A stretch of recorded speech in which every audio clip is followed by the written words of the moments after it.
it feels like a knockoff Littlefinger and a knockoff Aragorn.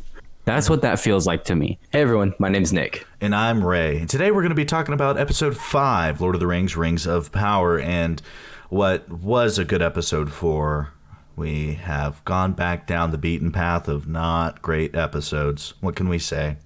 Yeah, we had guessed that it was an accident that they made a good episode 4, and it's looking like that is definitely the case. Yeah. Because I did not like this one. Yeah, there was a few redeeming qualities in the writing in these episodes, but for the most part, it fell with what the issue of episodes 1, 2, and 3 have, which is it's just too slow across too many storylines with jarring cuts and momentum just being thrown off constantly. I think that's the main thing for me is that if they want to, like I keep complaining about this. I'm going to do it again. Sorry to be so repetitive. There's too many storylines, but not only is there too many storylines, there's too many boring storylines. Every single storyline, we have 4 or 5 in this episode, every single one is just boring. Nothing going on. And the one slight action scene that we get with the wolves that we saw in episode 1 at the Hardfoots, right, finally show up in episode 5.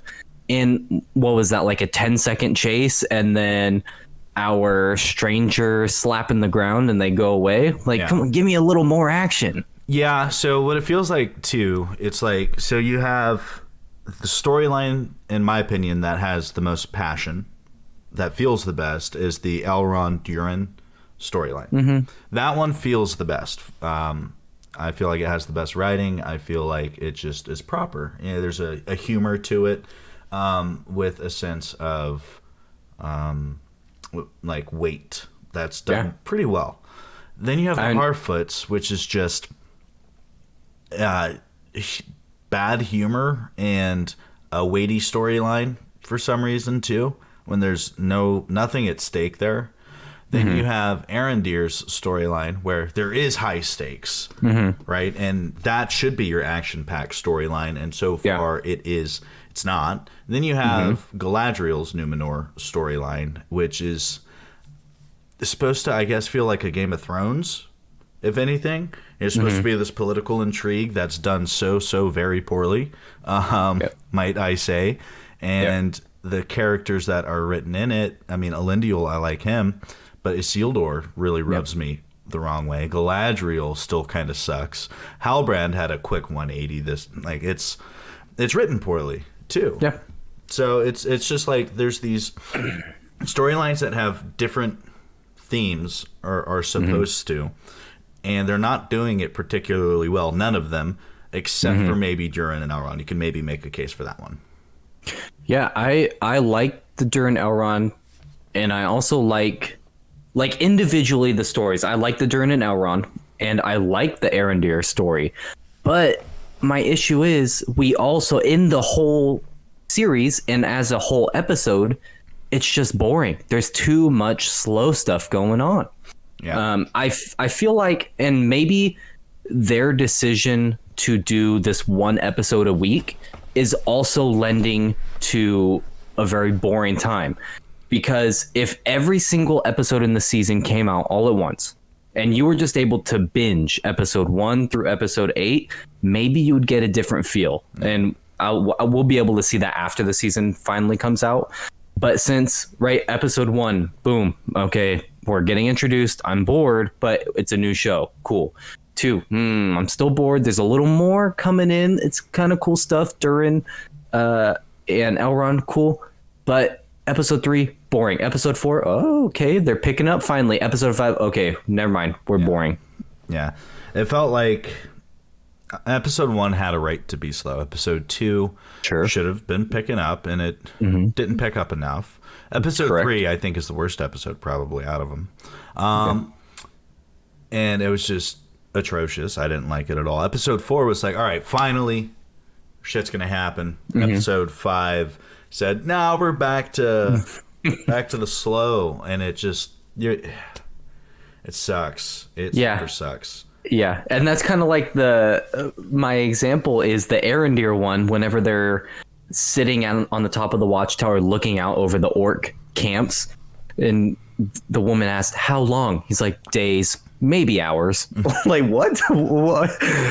Why? So why aren't we seeing anything? They're right there, and we're getting absolutely nothing. There's no like poking. We're not seeing one or two orcs trying to like penetrate, trying to just kind of test out their defenses. Like, there's nothing going on. I think totally they should have had Arondir say like, minutes, hours, days, weeks, months. I mean, to be honest, I don't know, because they don't know, you know. Yeah. Yeah. That is like what's going on with this show. I mean, he kind of sums it up there. Weeks, maybe hours. It's like, okay, well, when are we going to get to the good stuff? And the show writer's like, weeks. We don't know. Maybe hours. You know. That's funny. That is funny. But so, I want to start off on kind of a high.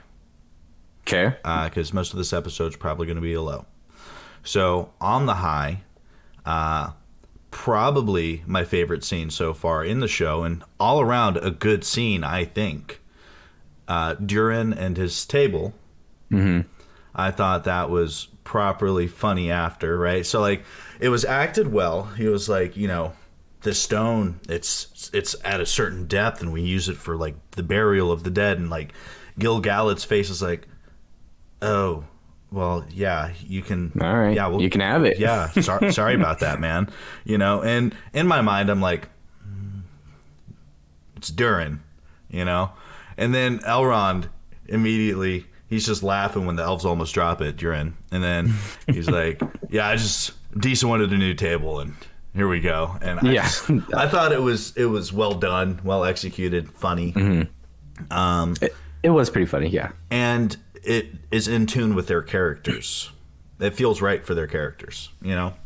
Yeah. And might I say, on that same storyline, I'm so happy that the writers didn't decide to make Elrond a real piece of garbage and give up the secrets, because I was told, which he I'm gonna have to go back and look at what his promise actually was, because I thought he said he wasn't gonna tell anyone about it.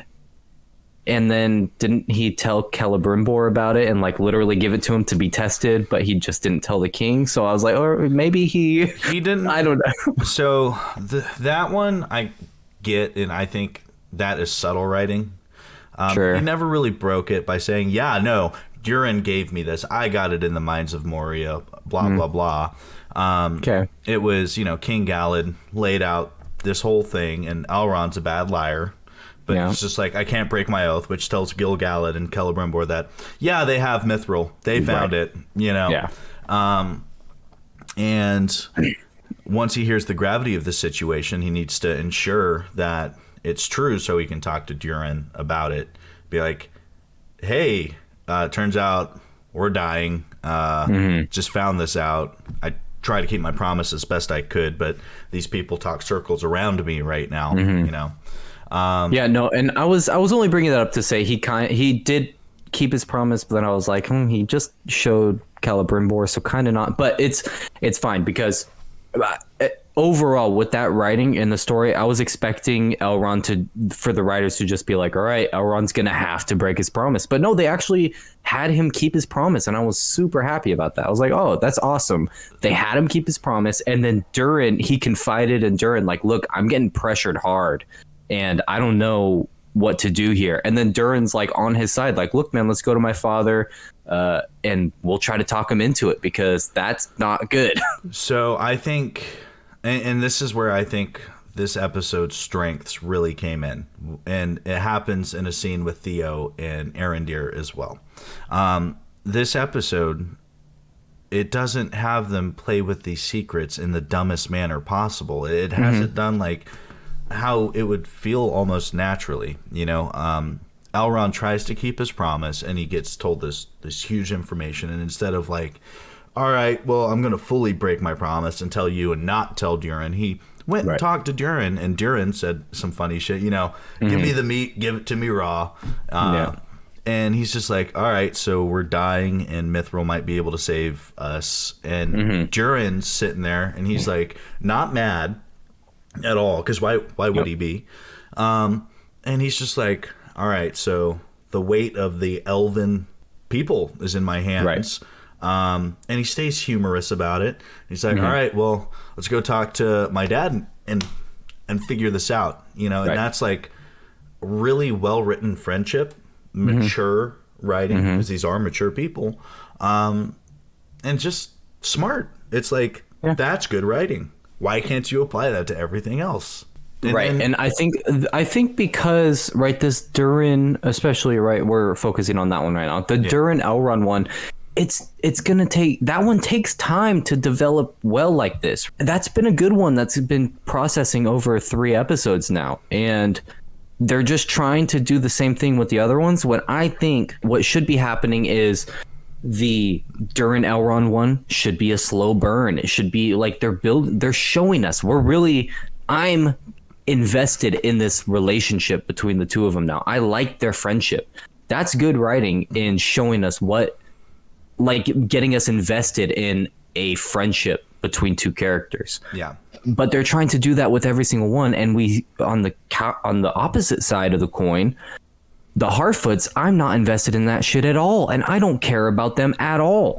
And it's like they're having I know I'm kind of switching to we wanted to start light. I'm kind of switching to a negative here. The stranger, they're having him be like super weirdly scary, right? At the end, like his last scene, they have him looking like super mean, and he had just hurt the main Harfoot girl, and it was just like weird. It was just weird to me. I want to talk about the Harfoots last, because that's just gonna... Okay, that's fine. I don't even want to get into them. Not yet, yeah. But yeah, no, the Durin and Elrond scene is, I think, good writing. Whoever wrote their storyline should have written the rest of the storylines, because they seem to know how to write, at least better. But that maturity I was alluding to in the writing of those characters, you know, is a typical trope of TVs. It's a cliche, you know, bad stuff happens because people just don't talk. So they also applied that to the Arondir and Theo moment, you know, where Theo is like, well, I have this weird blade, and here's an elf who knows a bunch of shit. He's old, right? He might know what this is. Hey, we're in a dire situation. What's this? And Arondir's like, oh, fuck. You know? Yeah, and if I might jump in, I think it was even more than that. I'm with you. I liked that part of it, and I liked the Arondir story. But I think it was even more than that. It was like, you know, they're having this kind of little archery lesson, and they're doing this heart-to-heart, and Theo has this, as many, if not all of the Southlander humans do, has this hatred towards the elves, and he's getting this heart-to-heart, and it's like this elf is kind of just letting him know, like, look, man, I like you guys. Yeah. I'm here with you. I'm not going to leave you. I'm not going to leave. Yeah. I'm trying to bone your mom, so I'll stay. Yeah, that's true. That's true. But he's like, I like the humans. You guys are awesome. You know, I've been around you for 90 years now, and I like you. And Theo's like, oh, he's kind of a cool guy. Maybe I can trust him. Yeah. Look, I have this thing that's supposedly a Sauron artifact. I don't know. Yeah, and I think it shows...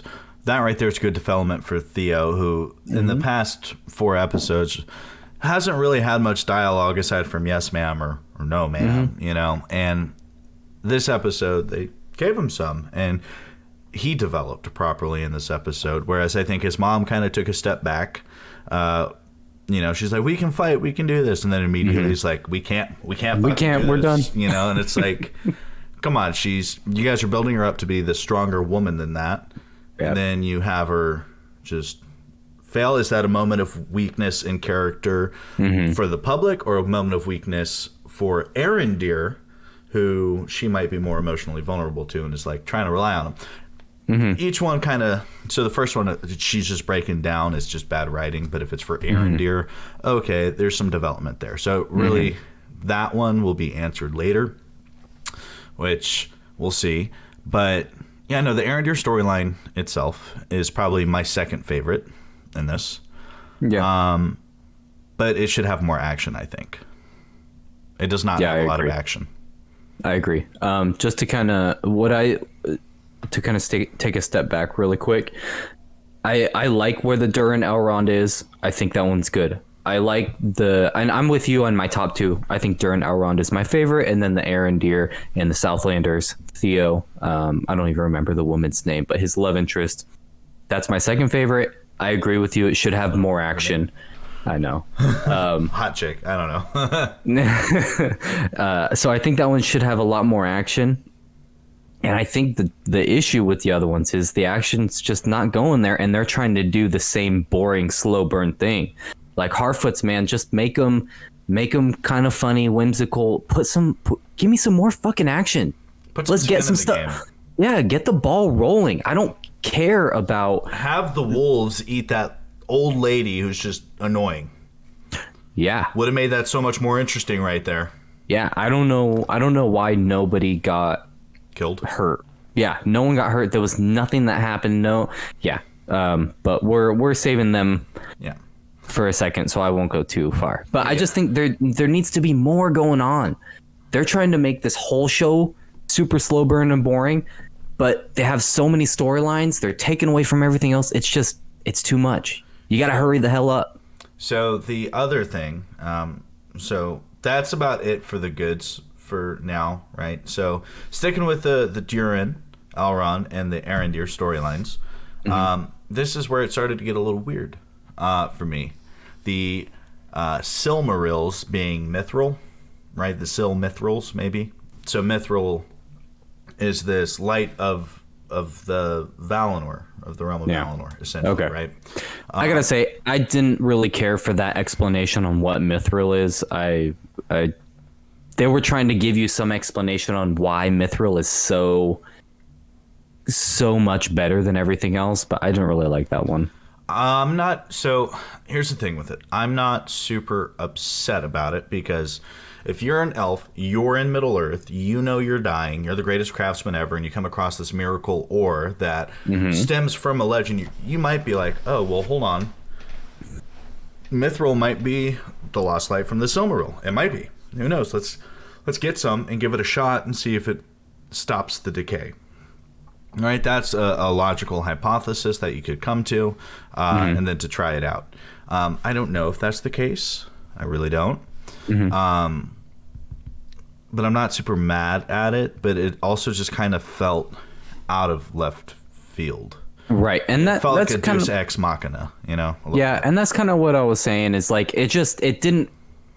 I didn't dislike it. It didn't hurt my feelings. But I just felt like it didn't really fit. It wasn't. No. It's like I didn't really like it. Yeah. And then all the secrecy and hush hush over it too, just felt unnecessary. But that was the one weak point I had really in the Gil-galad area. It's like also, what do you mean no one's noticing the decay? In episode 2 or whatever, that fucking cow had black milk coming out of it. Like, what do you mean nobody's fucking noticing it? How not? Are people blind? Yeah, that's funny. And it's on a tree right there. People can look at a tree during the day. Yeah, minor thing. It looked kind of significant, but again, that is a minor thing. That's like just them doing a bad job of covering it up. Yeah, maybe the elves paint, or like he has elves go paint over the tree in the day. Then the weakest point for me for the Arondir storyline this week is kind of, I don't know, just the slowness to it. I liked the half the humans going over to join the dark, right? Actually showing that some people still suck, right? Which is true. And then also Waldreg kind of being like, you're Sauron, right? Was actually kind of funny, I thought, because I could totally see that happening in real life, like with anybody. Well, you're the head of the Yakuza, right? No, boom, dead. Now on to Numenor. The thing that sticks out in my mind right now that I'm like kind of upset about is the goddamn lieutenant ranking scene. That was so fucking cringe to me. I absolutely hated it. Whenever Galadriel, like the fight choreography for that, whenever she's fighting like 4 dudes, and it looked terrible. It was awful. Wasn't the best choreography I had seen. I will say this: I'm surprised, or I'm happy the actors made it look seamless for the choreography, but the choreography itself was set up poorly, you know? Yeah. It was executed well, is what I'm trying to say, I guess. It looked really weird to me, like watching her fight these like 4 or 5, I forget how many there are, 4 or 5 different people, and it was just cutting, and it looked really scripted. It did. And I just didn't like that. But that was the main thing. That is just like in my mind, like, ugh, I hated that. Yeah. But And for then Numenor as well. Sorry. Yeah. Go ahead. No, go ahead. I was about to bring that up. So please. Well, and then go ahead. Hellbrand, after that scene, just shoving the sword into his hand, and then it's just like, whoa.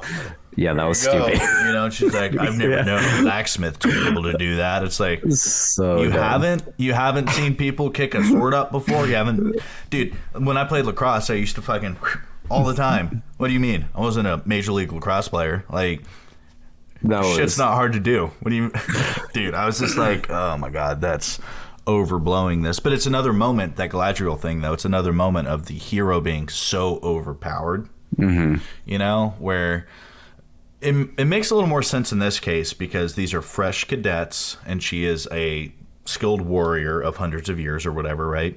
I wouldn't even say 100, thousands, right? Yeah.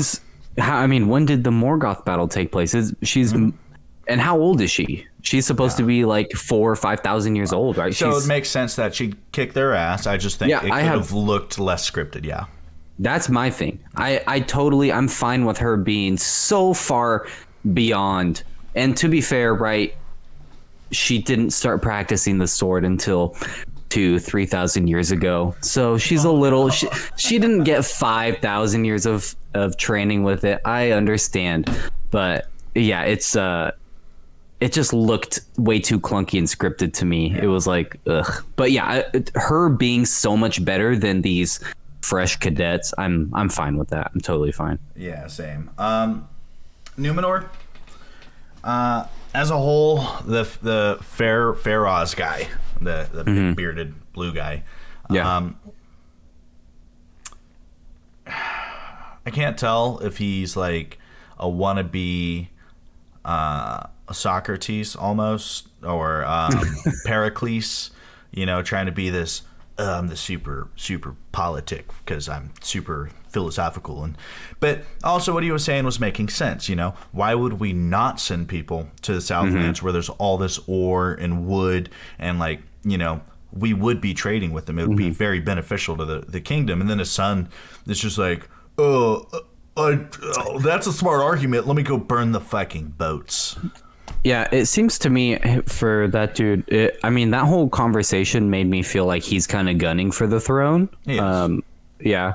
So, and exactly, he's kind of setting himself up to be able, and yeah, it makes sense even for just the nation of Numenor. Why would you not go try to set up trade with other countries? That's imperialism. Imperialism. No, trade. I'm not talking about taking over. I would take shit over. You can get a foothold on there. Yeah. They're sending assistance. They're assisting them. Yeah, let me build a city while I'm at it. Yeah, overall Numenor, this is kind of a weird one, or like an in-between one for me. I don't mind it. I don't mind the Numenor scenes as a whole because, man, aesthetically, I really like Numenor. Aesthetically, the music's really good. I really like. Good, yeah. I really like the look of Numenor. I really like Elendil. I think he's an awesome character. I'm fine with Halbrand, and I kind of hate Galadriel for taking him away from the blacksmithing because I wish you just leave him alone. Pick someone else, man. He made a good sword too. It was a pretty good sword. Yeah, it looked good. Yeah. Wow. But I don't know. It's just like again, the dialogue. It just feels a little clunky. It's not. It doesn't run smooth. My biggest issue with Numenor this week is the Isildur and Feroz's son. I forget his fucking name. His sister's love interest. Isildur's sister's love interest. That was my biggest issue. So, are you stowing away? Are you trying to burn the boat? You know, and then they swim back from just fresh blown up boats. And his dad's like, what were you doing? And he's like, oh, he was fishing and I saved him. And then his dad, you could tell, was like, Yeah, what's the point of lying for him? I don't even understand that. Yeah, are they supposed to have a relationship? Is he supposed to have a relationship? Is he supposed to know and we just don't even see it, that this guy is apparently a love interest of his sister, and he's just trying to like, that whole thing was so weird. I don't think he knows that. I think it's just trying to show Isildur's character of protecting terrorists. Which makes sense because he takes the one ring and is like, oh, you know what, mine now. Kind of honestly, Isildur's a shit guy, so him making mistakes, okay, makes sense. But I guess so. It still because felt it's like weird and forced. Because that's where he like earned his place, right? And so I feel like he would have earned his place if he just told the truth too. Like, look, I'm sorry. I wanted to go out stowing away. This dude, I saw him coming on. He was about to burn down the ship, and I tried to stop him, but I didn't. Yeah. I didn't get to. And his dad would totally be like, you know what? Yeah, I could believe that because I know you wanted to go on this journey so bad for some fucking reason. And I know this guy is kind of a prick, right? Because his dad or whatever, you know, you could find that out, if you will. And then you could be like, all right, yeah, no, you saved the other 3 boats we have. So, you know what? As recompense, go on your way, you know? But yeah, that whole, that was very weird to me. And I guess I'll see where it goes in the rest of the season, but it just feels like poor writing. Like they're trying to save that character for some reason, or like they're trying to make Isildur, he has this lie sitting in his past now where he saved this fucking, like you said, a terrorist. Like, what the heck? So it was so weird. I think the Numenor storyline, what it's failing from right now is it's trying to be written as this political intrigue of the likes of Game of Thrones, and they do not know how to write political intrigue. It's as simple as that. I think you're right. And it is as hard to be as well written as Game of Thrones. I mean, George R.R. Martin is kind of a master of writing political intrigue there, you know? But it's just like, you know, I don't know. It feels like they're trying to make Faraz into this Littlefinger character without showing any of the Littlefinger traits, you know, the backdoor maneuvering and shit. So it just comes off as like, okay, he's a wannabe. That's totally true. That's a good take, I think. It feels like a knockoff Littlefinger and a knockoff Aragorn. That's what that feels like to me. You have Halbrand, this reluctant king, and he turns around to being like, he accepts that within one episode. And then we have this Littlefinger type character, like you said, that we don't see any backstory about whatsoever. He talks at the Senate or whatever they call it, the meeting, once, and then it's like, oh, he's a mastermind, by the way. Did you know that? Yeah. You know what it took Aragorn to start to accept his shit was Boromir dying in his fucking arms, and I would have followed you, brother king, you know, that whole thing, emotional. It's like, it took that for him, whereas Halbrand gets told by Galadriel, yeah, my brother died fighting him 1,000+ years ago, so, you know, I took up the sword. He's like, oh my god, I'm so sorry to hear that. It's only been 2,000 years for you to recover from that, but you haven't. And might I say, I'm convinced that that's just poor writing. I said in a previous episode of this, I forget which one, I had said that I'm not sure if they're like trying to make her, oh, this Galadriel can never do wrong, and I'm convinced that they are. She cannot do wrong now. She's like, oh, my men mutinied against me. My brother is dead. My best friend conspired with my king to have me exiled. Like, what the fuck? Are we supposed to actually believe that shit? From my foe. Yeah, Galadriel, because you have a fucking problem. You need to go to addiction therapy for this shit. Yeah. You know? Like, holy fuck, dude. If instead of hunting Sauron, you were using heroin, you would be in a fucking rehab facility immediately. Instead, your drug is vengeance. Yeah, I don't like. And it fucking convinces Halbrand to be like, all right, you know, fuck it. Yeah, I don't understand that. That was poor writing, and he just wants to bone Galadriel. That's good for him. Good for him. But yeah, Numenor itself, I don't think is a wholly weak story. Mostly because it's propped up by beautiful visuals, beautiful music, beautiful set designs. You know, just it is beautiful. And that helps.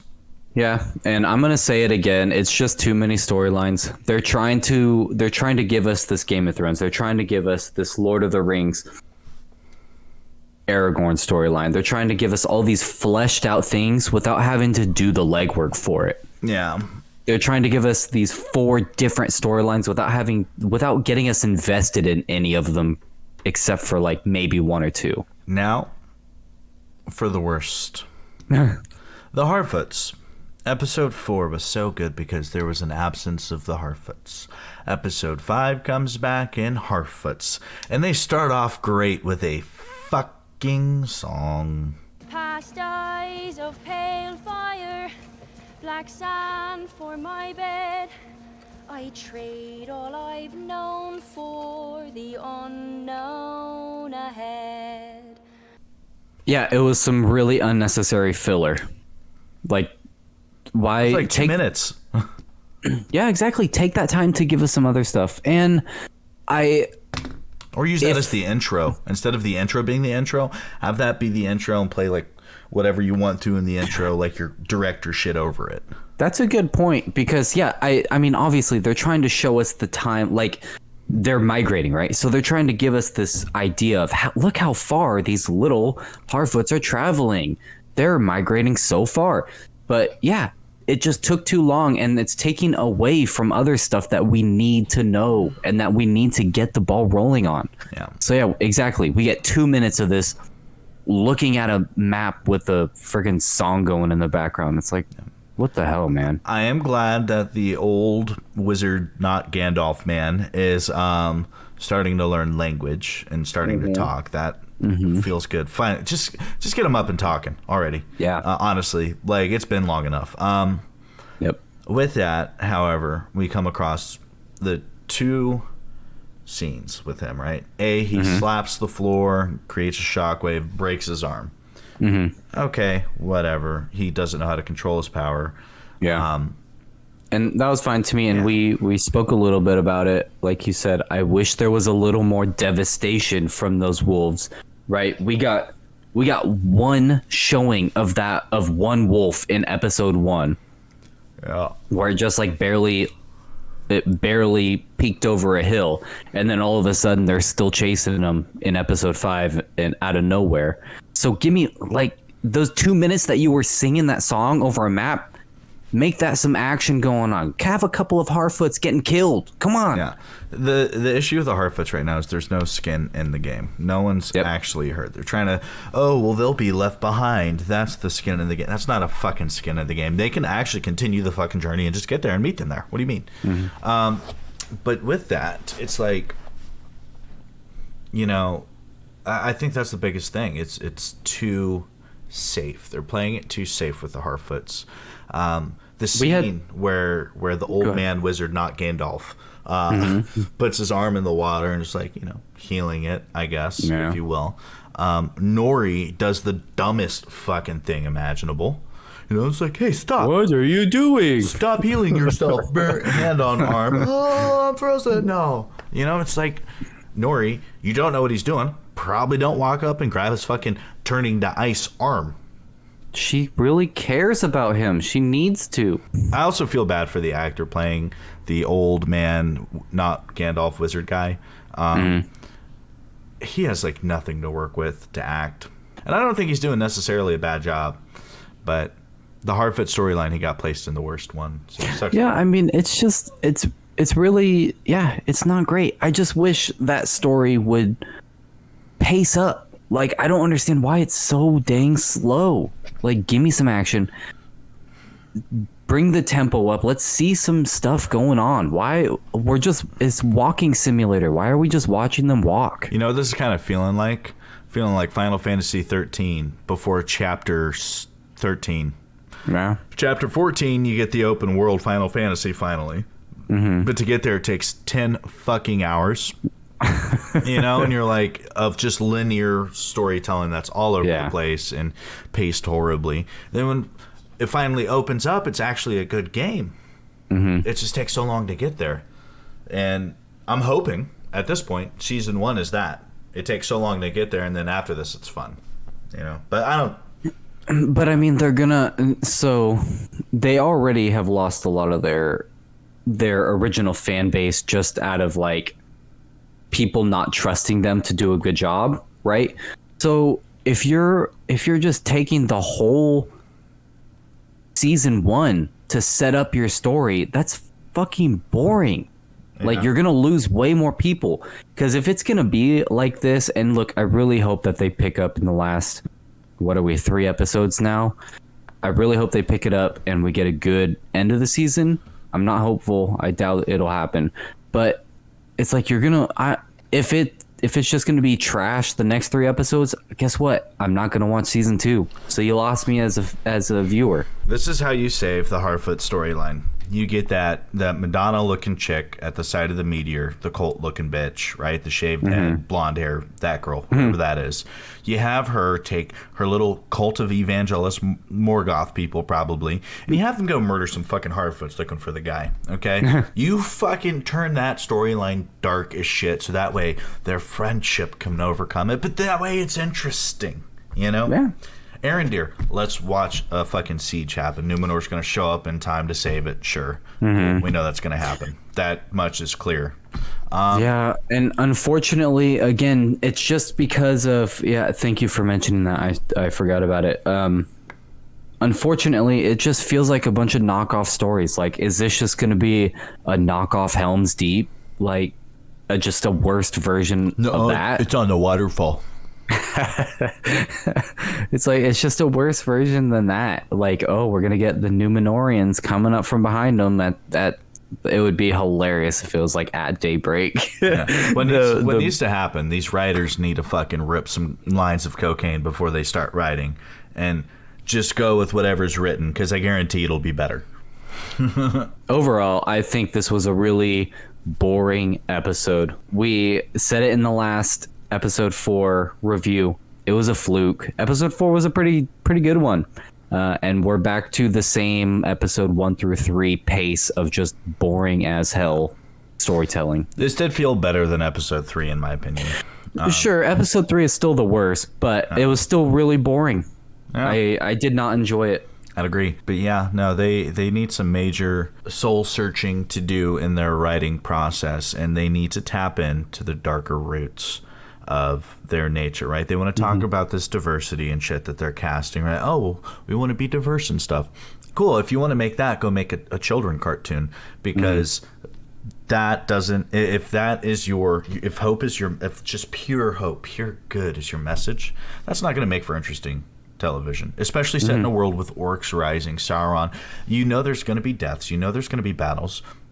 You have to be able to tap into that darker nature to write the villains in general, and they just need to make us care more, and by putting our heroes in danger, actual danger, not cliche danger, it makes you care more. And I'm hoping the Adar character, I'm thinking he's going to be like a more fleshed out villain. At least it seems like that's what he's getting set up for, right? It looks like, oh wow, does this guy actually care about the well-being of the orcs? That would be weird. That would be a very new take on like a villainous character. Someone who's like, look, I'm looking out for this race of orcs. I'm actually looking out for them. I care about them. Like, oh, that's a kind of nuanced villain. Yeah. So I hope that's where that guy goes. But I don't think that's going to be until a later season, because there's just not time for that to happen. Yeah. And I'm not hopeful for season 1. I think I can't imagine it's going to get much better. It's not. This season better end with the Balrog showing up in Khazad-dûm. It won't. It still got. I was about to say, but it won't. But they are. See a Balrog. Yeah, and I mean, to be fair, Durin and Elrond are going back to Khazad-dûm. Mithrils. So there's a chance. As a final saying, I'd probably give this episode a 5.5 to 6 out of 10. That is my final take. I don't even want to give it a number score. It's boring. I'm bored of it. And again, this is my last thing I'm saying, right? Again, if all the episodes in the season came out at the same time and I didn't have to wait a week apart to watch these boring ass episodes and I could just binge it, maybe it would be different. Maybe it would feel different to just be able to like binge episode 1 through 8, watch it as if it were a super long movie and just get through it. Maybe it would be different. But I think the median of them releasing 1 episode a week, it just makes it even worse because it's dragging out this boredom. Yeah. But I think it's not going well. It's not going well for them. My next episode prediction is that it will be way too fast. That's my hot take here. Next episode is going to have way too much happen all at once, and its pacing is going to be completely overblown because there's only so many episodes left and they have to set shit up. Yeah. So, anyway. You're probably right. Ray, out. Thanks for watching.